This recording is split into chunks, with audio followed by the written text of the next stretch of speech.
O bendito tempo do sábado chegou. É bom ver vocês. Deus os abençoe.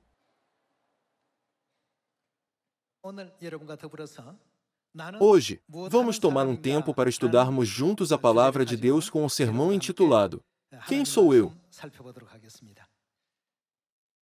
Há dezenas de milhares de diferentes tipos de trabalhos no mundo. Entre eles, há estudiosos, empresários, professores, médicos, advogados e assim por diante. Há muitos tipos de trabalhos. Porém, o que estamos fazendo? Todos que vivem nesta terra estão fazendo algo. Mas o que estamos fazendo em nossa vida?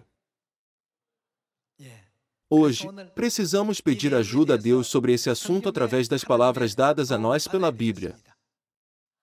Que tipo de pessoa Deus nos cela e nos reconhece? Hoje, vamos ver as respostas de Deus para a nossa pergunta: quem sou eu? Vamos abrir na segunda epístola aos Coríntios, capítulo 3, juntos.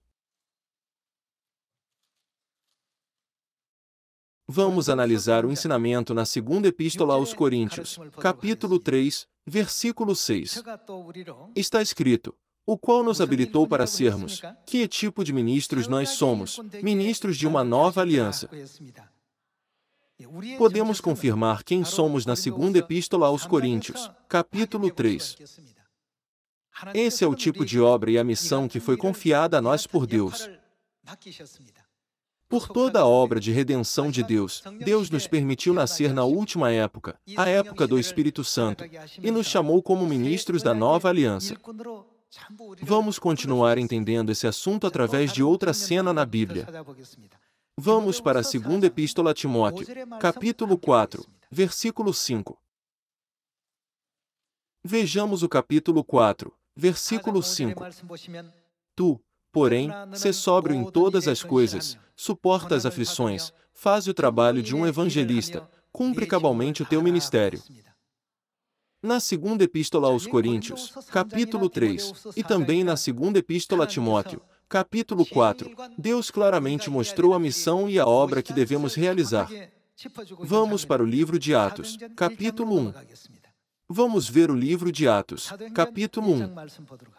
No livro de Atos, capítulo 1, versículo 6, está escrito: então, os que estavam reunidos lhe perguntaram: Senhor, será este o tempo em que restaures o reino a Israel? Respondeu-lhes: não vos compete conhecer tempos ou épocas que o Pai reservou pela sua exclusiva autoridade. Mas recebereis poder, ao descer sobre vós o Espírito Santo. E sereis minhas testemunhas tanto em Jerusalém como em toda a Judéia e Samaria e até aos confins da terra. Ao examinar a segunda epístola aos Coríntios, capítulo 3, a segunda epístola a Timóteo, capítulo 4, e o livro de Atos, capítulo 1, quem Deus está confirmando que devemos ser? Quem somos nós? Nós somos ministros da nova aliança, evangelistas que pregam o Evangelho e testemunhas que testificam sobre Deus. Tudo isso não indica a mesma coisa? Mesmo que as palavras usadas sejam ligeiramente diferentes. No fim, Deus está nos explicando a mesma resposta sobre a nossa identidade. Isso não é tudo. Vamos para o Evangelho de Mateus, capítulo 4. Mateus, capítulo 4. Vamos ver o Evangelho de Mateus, capítulo 4, versículo 19. E disse-lhes: vinde após mim, e eu vos farei. O que nós seremos? Pescadores de homens.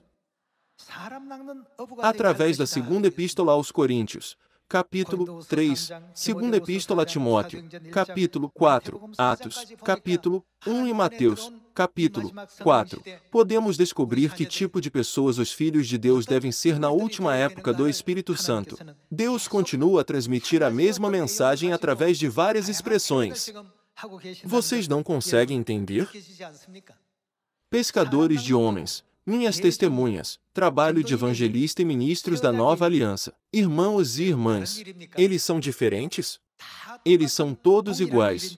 Embora a Bíblia esteja usando uma expressão diferente, ela está reiterando a mesma mensagem.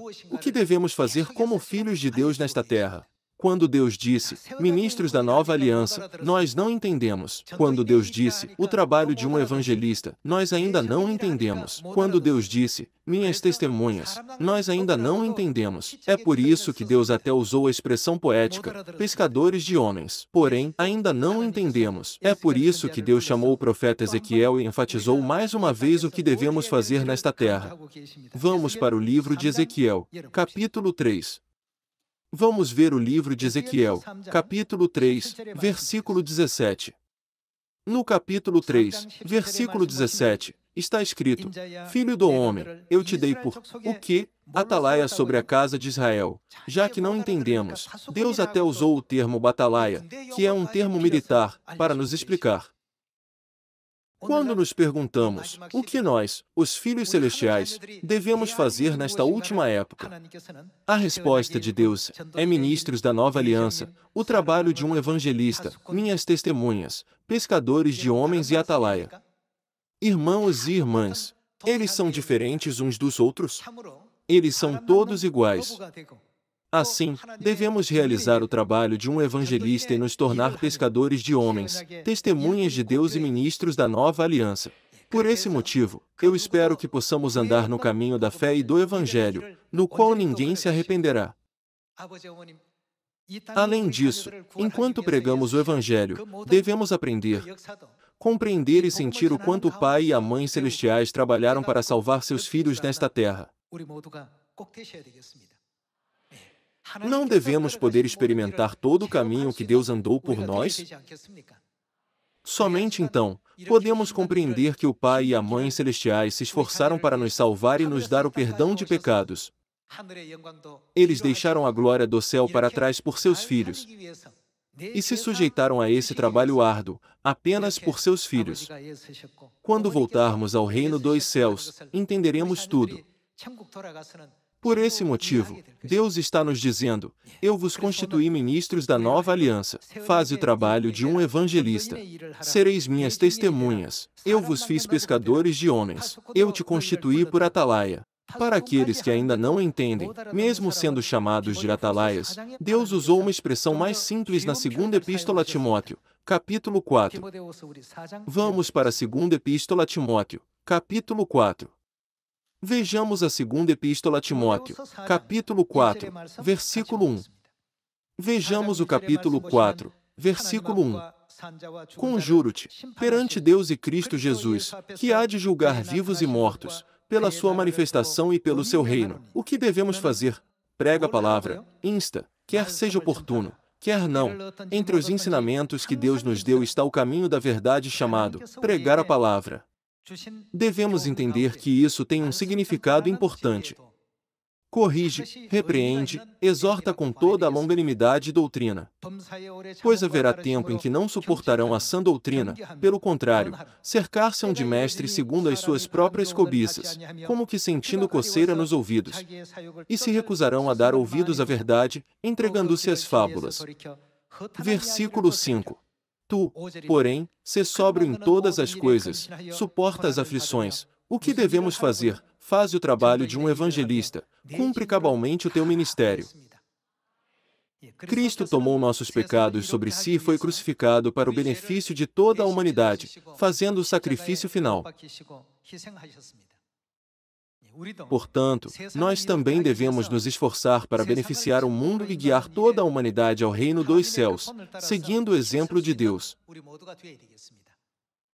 Quando éramos crianças, podíamos apenas pensar como uma criança e raciocinar como uma criança. Como uma criança, nos preocupamos apenas com nós mesmos. As crianças choram por comida quando estão com fome ou choram para trocar suas fraldas. Enquanto aqueles que desenvolveram uma fé madura pensam nos interesses dos outros. A Bíblia nos desperta sobre isso. Nossa fé deve se desenvolver da fé de uma criança para a de uma pessoa madura. Quando temos domínio próprio, nos sacrificamos pelos outros e cedemos aos outros. A obra da salvação pode ser alcançada no final. É por isso que na segunda epístola a Timóteo, capítulo 4, a Bíblia descreve esse tipo de sofrimento como um bom sofrimento e nos ensina a fazer o trabalho de um evangelista e a cumprir todos os deveres do nosso ministério. Por esse motivo, Deus continua se referindo a nós como ministros da nova aliança, evangelistas, minhas testemunhas, pescadores de homens e atalaias. Além disso, através de muitas expressões como os que pregam a palavra de Deus estão preparados, quer seja oportuno, quer não, Deus está mostrando muito claramente o que devemos fazer para salvar o mundo nesta época. Para evitar que alguém diga, eu não pude entender, eu não sabia. Deus está nos ensinando através de várias maneiras, expressões e termos. Deus desperta seus filhos para a missão de salvar o mundo nesta época e para realizar a grande obra como anjos de luz. No Evangelho de Mateus, capítulo 28, o que nos é ordenado fazer a todas as nações? Jesus não disse, fazei discípulos de todas as nações, ensinai-os e pregai a palavra de Deus? Vamos ver o Evangelho de Mateus, capítulo 28, versículo 18. Jesus, aproximando-se, falou-lhes, dizendo, toda a autoridade me foi dada no céu e na terra. Ide, portanto, fazei discípulos de todas as nações, batizando-os em nome do Pai, e do Filho, e do Espírito Santo, ensinando-os a guardar todas as coisas que vos tenho ordenado. E eis que estou convosco todos os dias até a consumação do século.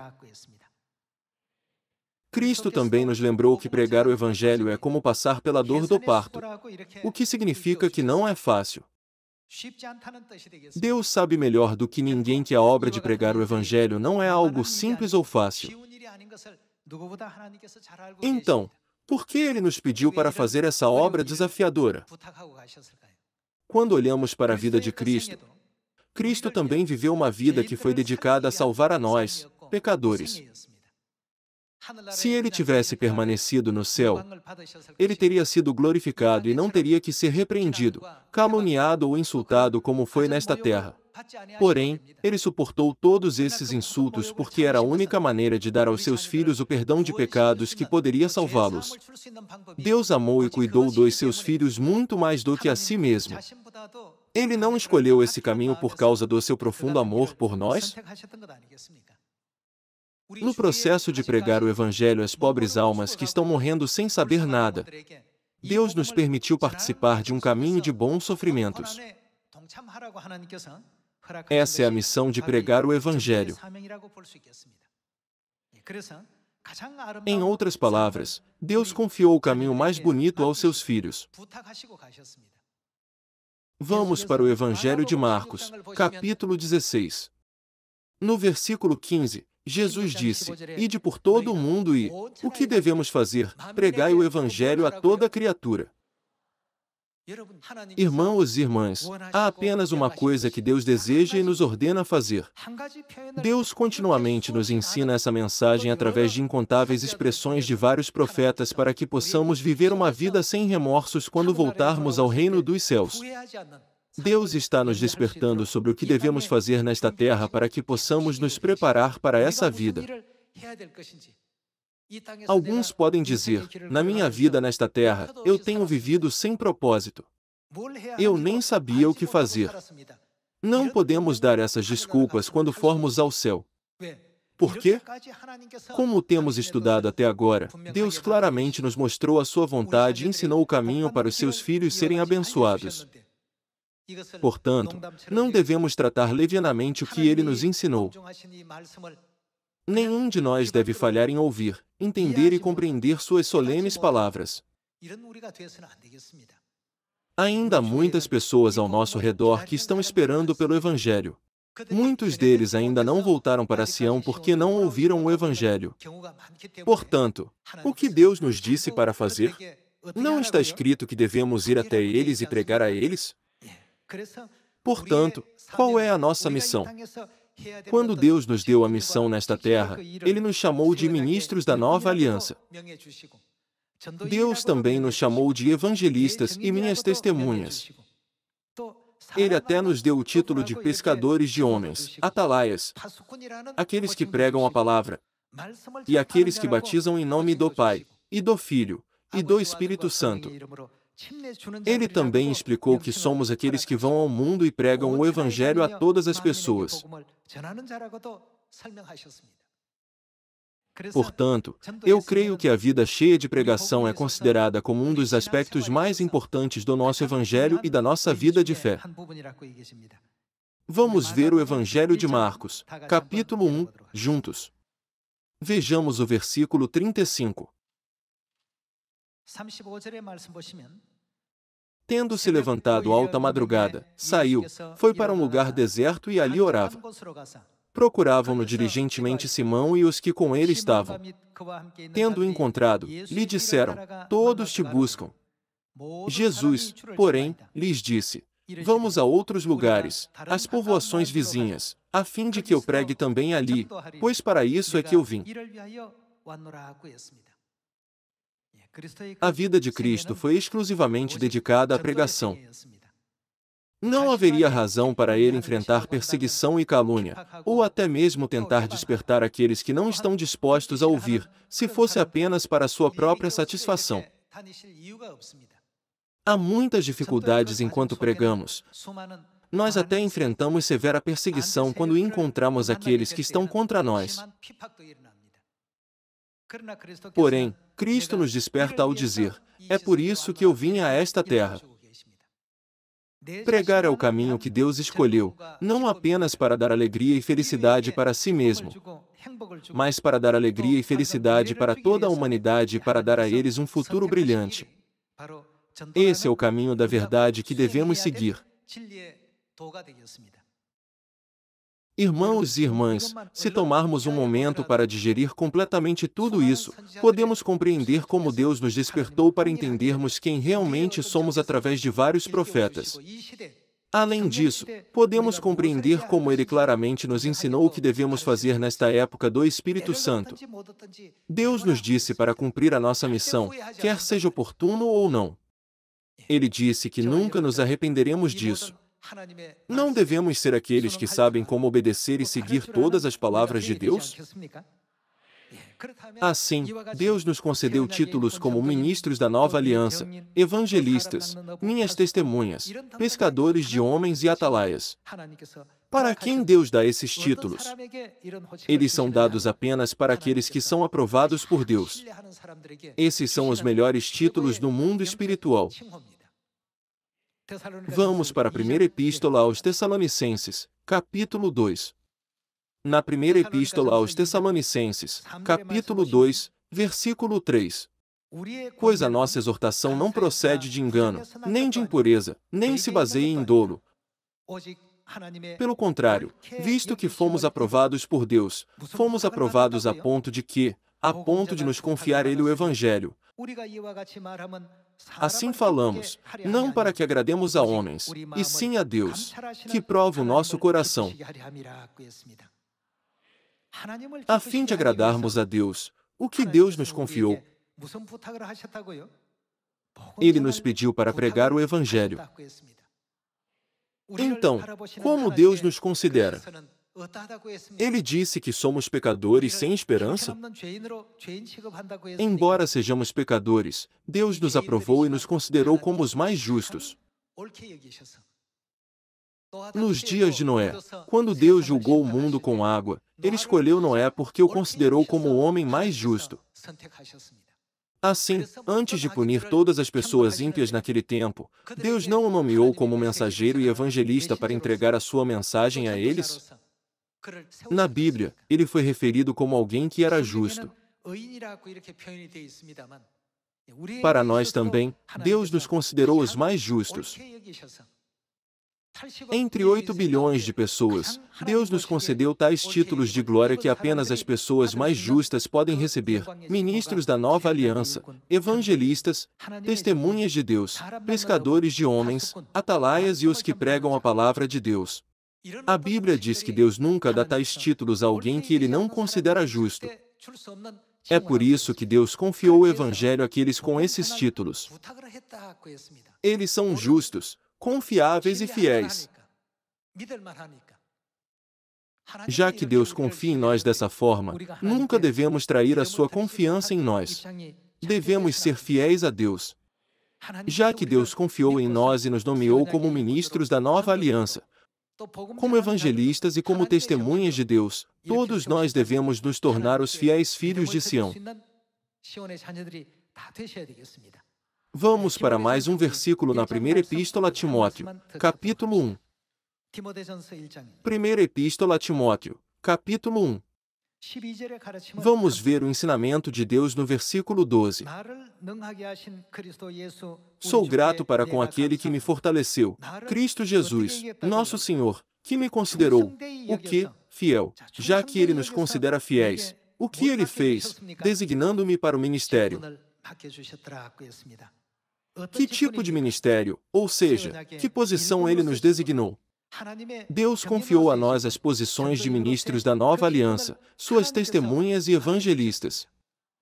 Quando alguém ocupa uma posição executiva em uma empresa, como um gerente regional, um chefe de departamento ou um diretor, muitas pessoas olham para ele, dizendo: ele é realmente ótimo, eu o respeito. No entanto, a posição que recebemos é algo que até os anjos no céu invejam.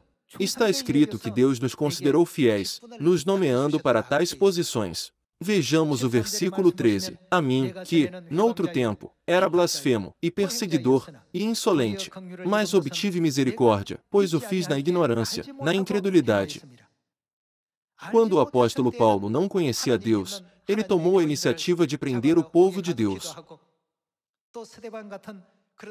Ele foi o principal instigador da morte de grandes pessoas como Estevão. Porém, Deus teve piedade dele, embora ele fosse considerado o pior entre os outros pecadores. Ele escolheu Paulo e o considerou digno de confiança, lhe concedendo os títulos de apóstolo e até mesmo de líder da igreja primitiva. Não é por isso que, através das várias epístolas que ele escreveu no Novo Testamento, podemos entender as obras de Paulo e a graça de Deus derramada sobre a humanidade? A melhor coisa que ele fez durante a sua vida foi que ele sabia corretamente quem ele era. Ele tinha a resposta correta para a pergunta: por que eu nasci nesta terra? E cumpriu a sua missão fielmente. Deus nos aprovou para sermos justos. E de acordo com a primeira epístola a Timóteo, capítulo 1, ele nos considerou dignos de confiança. Assim, ele até nos confiou a posição de ministros da nova aliança. Ele também nos fez pescadores de homens como Pedro e João, e nos nomeou como suas testemunhas que testificam sobre a obra de Deus. Vamos levar essa missão a sério e cumpri-la fielmente. Vamos orgulhosamente nos gloriar sobre o nosso Deus para todas as pessoas do mundo, e proclamemos a verdade da nova aliança que aprendemos de Deus, para que quando voltarmos ao céu, não tenhamos nenhum arrependimento. Não devemos olhar para nossa vida e dizer: ó, eu deveria ter pregado um pouco mais, ou eu deveria ter sido mais diligente. Ao contrário, vamos fazer o nosso melhor enquanto estamos nesta terra para que não tenhamos nenhum arrependimento. Quando perguntamos às 8 bilhões de pessoas no mundo, por que vocês nasceram nesta terra? Muitas pessoas não sabem o motivo de sua existência. Porém, através da verdade, Deus não revela as respostas corretas para todos esses assuntos para nós? Aqueles que sabem de onde viemos e para onde vamos, e vivem com esse conhecimento, são as pessoas que vivem a vida melhor e mais gratificante. Além disso, Deus mostrou claramente o que devemos fazer enquanto vivemos nesta terra. Já que Deus nos deu uma explicação detalhada sobre esse assunto, ninguém poderá dizer: eu voltei ao céu sem saber nada sobre quem eu sou.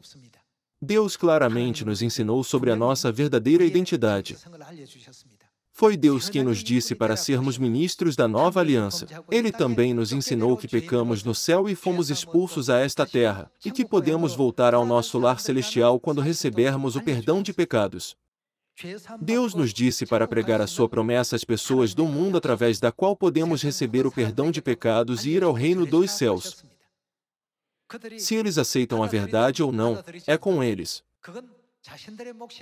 Nossa missão é fazê-los saber tudo o que Deus nos ordenou, quer eles ouçam ou deixem de ouvir. Espero que completemos essa missão neste ano para que o pai e a mãe se agradem e os filhos de Sião voem como pombas e voltem para a Mãe Celestial. Nós viemos a esta terra para pregar a nova aliança. Somente o primogênito, a quem Deus considera como o mais justo, pode fazer essa missão. Nós recebemos o privilégio do primogênito. Não é exagero dizer que temos o poder de salvar alguém ou deixá-lo morrer. Aqueles que aceitam a palavra de Deus que é entregue a eles, viverão. Porém, o que acontecerá com aqueles que não aceitarem? A única coisa que a alma deles pode esperar é ser destruída. Mesmo que haja vários seres espirituais e anjos no céu, qualquer um pode ter essa importante posição e título? Não devemos deixar esse precioso tempo dado a nós fluir em vão,